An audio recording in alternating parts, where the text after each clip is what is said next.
Alright, in my previous video, we were going to use these two timbers. Well, just my luck, I did not measure them. They were not long enough to reach from post to post.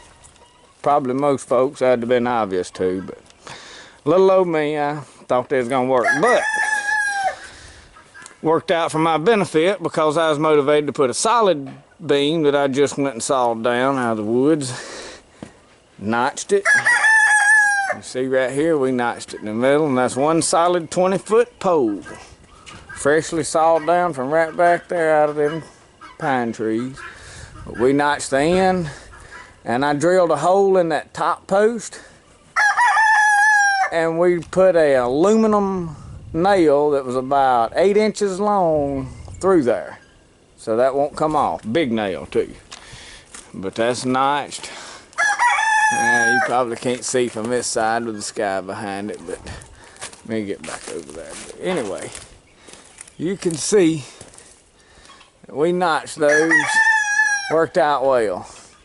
We've got our poles on this end. See how we notched them right here? Alright, they right all the way down through there. That way they won't slide off. We're going to fasten them, but we're fixing to dig out some lathing. We scrounging around here trying to use what we can find. We're not trying to go buy anything, so this lathing's not going to come out perfect. I do metal roofing for a living, so I'm used to doing things kind of perfect and in straight lines, but this we deliberately doing rough. And we're not buying new stuff for a purpose, not because we can't afford it, but we're trying to somewhat homestead, somewhat do like the old ways, and we scrounge and using what we got left. Doing it for cheap, just to see how it works. We used them sweet gum poles and charred the bottom. That's supposed to prevent moisture and bugs and whatnot from getting into there. So that's why they're charred on the bottom. I did in my last video, I didn't finish telling you why I charred them, but that's supposed to prevent moisture and kind of treat those bottoms. I'm probably going to rub oil on some of this stuff, especially those posts that's in the ground, just for whatever sake. Now my metal right over there, it's longer. That's about 13-foot metal. These posts are set 10 foot out.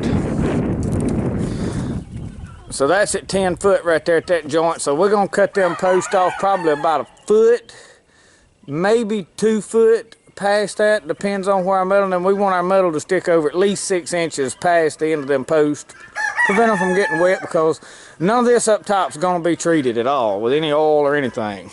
We're going to let it dry up there like that, but we just wanted to update, show you where was at. We all in, that's a full day's work right there, peeling them posts and putting them up. We probably fixing to slow down. I'm fixing to put some lathing on it though here directly, but this is where we at.